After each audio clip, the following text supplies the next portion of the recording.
Welcome to the TSG Multimedia video podcast for April 1st, 2013.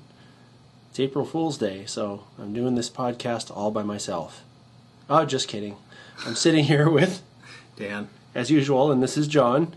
And this is a 3-truck Shay. I recognize that, but yeah. What for? Well, this is a Bachmann Spectrum 3-truck Shay HO scale that I've actually already installed a low sound decoder, and I redid the lights because I didn't like the way the lights looked originally. Were they those yellow things?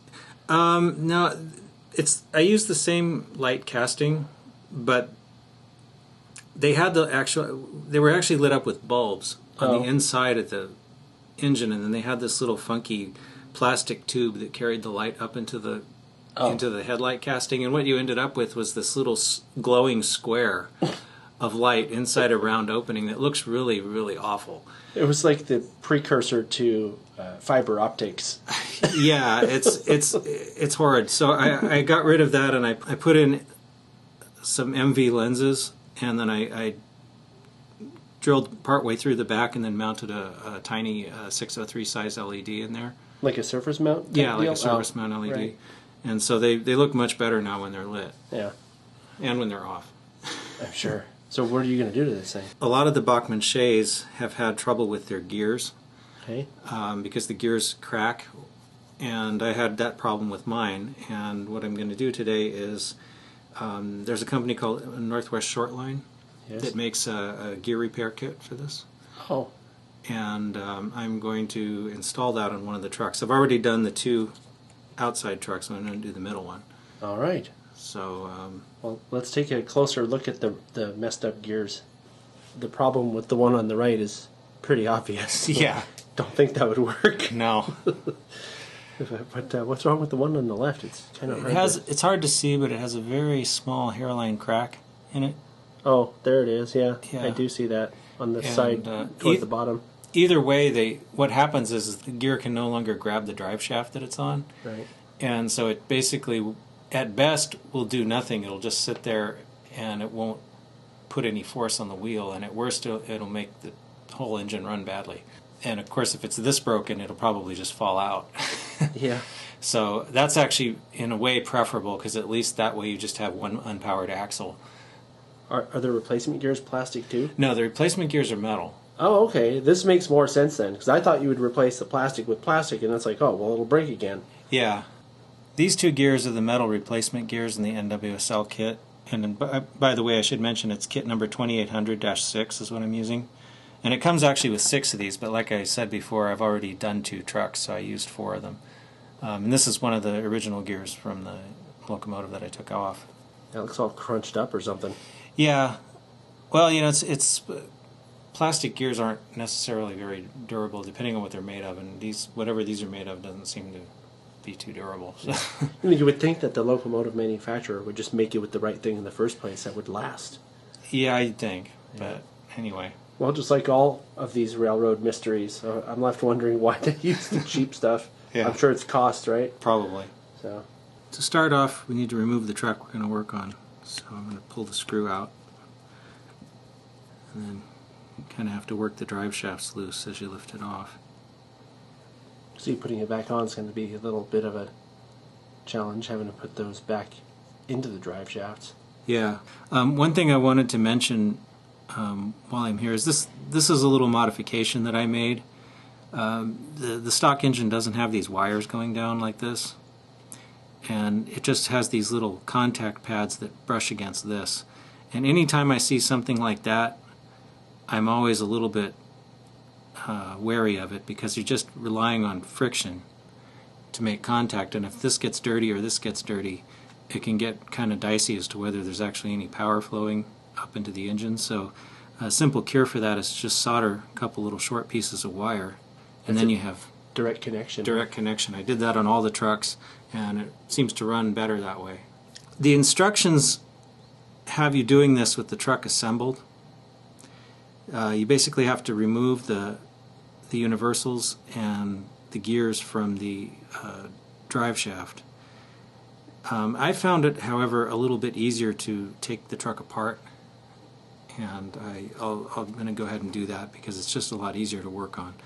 Also, another way to go with this repair is Bachmann does sell the entire side frame with gears and everything. So you can order a set of those from the Bachmann website, and if you're going to do that, it would be the same procedure. You'd have to remove this side frame and then put the new one on. So, but the new side frame, I mean, does it have gears? It has the same plastic gears, so I don't know if that's... so why bother? I've heard that the newer ones are better, but I don't know. This is the only Bachmann Shay that I have, so I don't have anything to compare it with. Anyway, there's one little screw in the back here where the side frame attaches to the rest of the truck, and you just pull it out with a small Phillips, and then this whole thing comes off. Now, as you can see, the truck kind of falls apart, and I'm going to go ahead and take these brake beams off too, because they'll be in the way. Oh, are those the gears on the end of at the end of the? Oh no, those are different gears. Yeah, there's actually only one gear on here because this gear's loose, so it's probably cracked. But the original gear, I think, was that one that's totally broken in half. Right. Because that's how it should. This Shay is actually kind of cool because it works the way a real Shay works, and that it's actually driven through this little drive shaft in the gears. There's no other gears on these wheels, so it is, pretty much prototyped that way. But of course, if the gears are broken, then it doesn't work so good. So since this is the center truck, it has a universal joint on both ends. So I'm going to pull it apart just very carefully with my fingers. These don't take a whole lot of effort to remove. So there's one, and I'm going to set that aside. That's the rear one. And then this whole drive shaft will come out because the other gear's already gone. If the other gear wasn't off of it, I'd have to do a little more work to get it off. How would you do it? Does it just twist off, kind of? Well, you kind of have to pull the gears off as you're pulling it out. Oh, I see. Which, with these little plastic gears, isn't so hard to do, even if they're not broken. But I'm sure this one is broken because look how easy that came off. Yeah, it's got a crack in it. I don't know if you can see that, but it's got a crack. I can't see because it's not in the picture. Is it down toward the bottom left of down here? Right here. Yeah, I do see that. Wow. So. What a piece of junk. Well, anyway. Yeah, sorry, Bachmann, but I don't know what you were thinking. Yeah, and I'm going to take this other universal off. So we just have the drive shaft to deal with. This side frame is made actually in several pieces. There's this main piece here, which is actually a metal casting that's painted black. And then there's these little gear covers, which you can actually bend out of the way because they're made out of steel or something. And then these covers here that cover the drive shaft and hold it on are actually plastic. Okay. So I'm going to pry these off, and you can do this, I don't know if you can see this, but very, very carefully, because they have two little pins molded on the back that hold them in.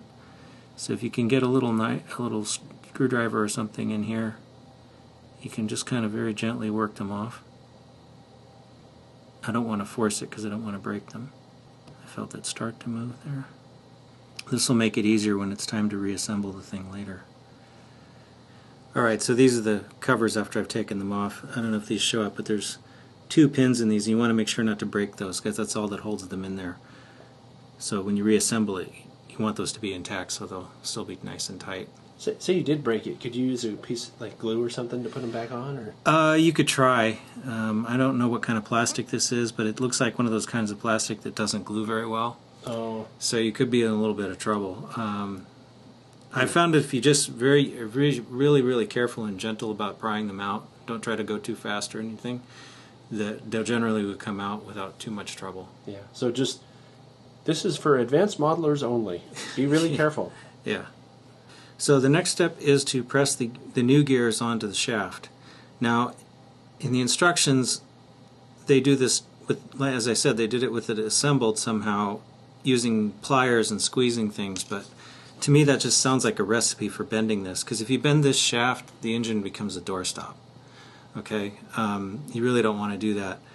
So, and I've found that because it's hard to see, but there's actually little knurls on the shaft on the ends and where the gears go. which are there to prevent the gear from spinning around when it's where it's supposed to be, and also there to hold the universal joints and keep them from spinning around. And because of those, I found it's almost impossible to press these new metal gears onto this metal shaft. I mean, unless you're Superman. I thought you were. Well, not... Oh, Super Dan. Yeah. I had you confused with that other guy. Yeah, you know, I mean, this is just... You'd have to put some real force on that. And so I actually ended up making a little tool for this. So what I did is I made some custom jaws for my pan of ice. This is just a couple pieces of brass that I drilled so that I could put screws in it. And then in the center, I soldered, or drilled a hole and then soldered some brass tubing. This is basically a gear press or honor tool. A gear press? Yeah, I don't know what you'd call it, but I've just sort of set this one gear on here. And what this is going to do is the shaft will slip into the tubing because it's hollow, but the gear can't move. Wow, be careful. It looks like that could bend too. Yeah, it shouldn't because the shaft has somewhere to go. Look at that. And as you can see, there's those little knurls right there. Mm-hmm. And I'm going to put those until I can't see them anymore, and then I'm going to stop because that means the gear's where it should be. So just very gently. That looks about right. Let me check it. Maybe just a hair more. Okay. To do the other side, I'm going to just flip this around. These gears have to go in the same direction, by the way. The pointy end of the gear is facing the same as the other gear. I have a dumb question. Uh-huh. Did you come up with this whole thing on your own, or did you read about it somewhere? No, I came up with it on my own because I couldn't find a tool to do this. I'm sure somebody has one, but I couldn't find one. It almost seems like one of those rivet attacher things would work somehow. I don't know if they make them that small, but I have a tool designed to pull gears off of shafts, but it doesn't work too well in the other direction. So I think that's about right. Okay, I've bent the gear covers on the side frame up to allow me to reassemble this. And this is the new drive shaft. Just goes in like that. And then I have to reattach the little covers that I pried off earlier. They should just press in. it seems like putting it back together is a little bit quicker and easier than taking it apart. Well, yeah, you just got to make sure this is lined up, and yeah. And you just want to press these together really well so that they're nice and attached. The shaft should spin freely, but it shouldn't bounce around. There we go. Now I can press the universals back onto the ends.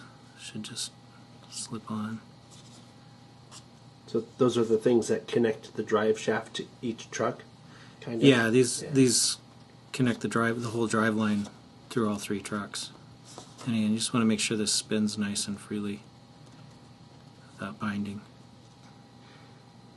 To reassemble the side frame, the little brake beams have to go into these over these little tabs, and then this little pin has to go in this hole here.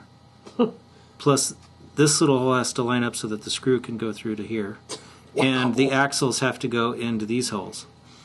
So just be patient and work slowly.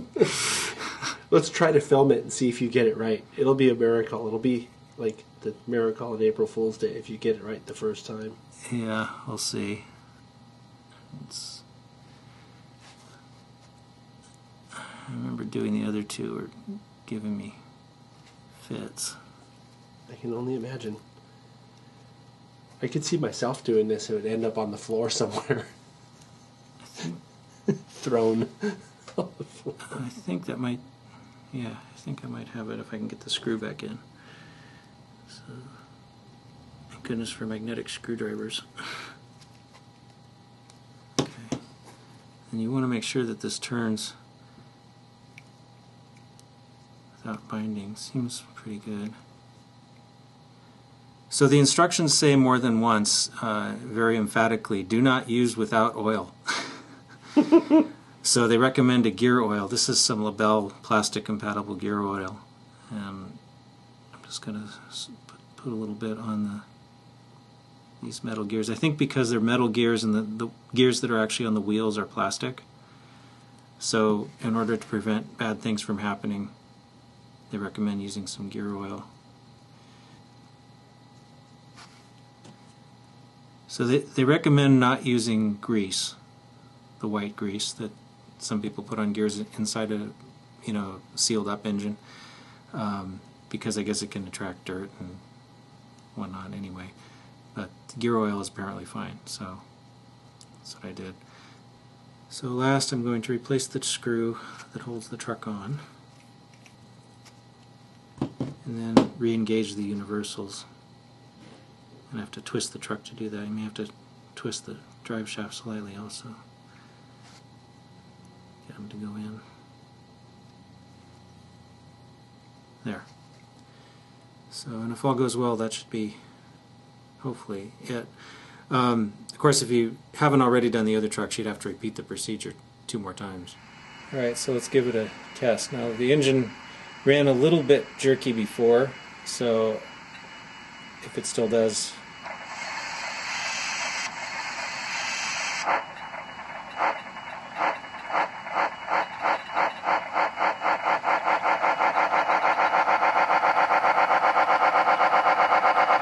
It sounds like a machine gun.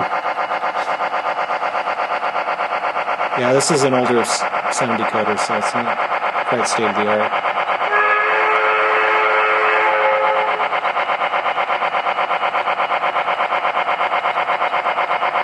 Is that pretty good? Is that how it ran, or is it better? It's pretty much the same as it was, so I don't know that the new gears improved it, other than that it actually runs now. But, I mean, it's still, I don't know if it could be, might need to be tweaked some more.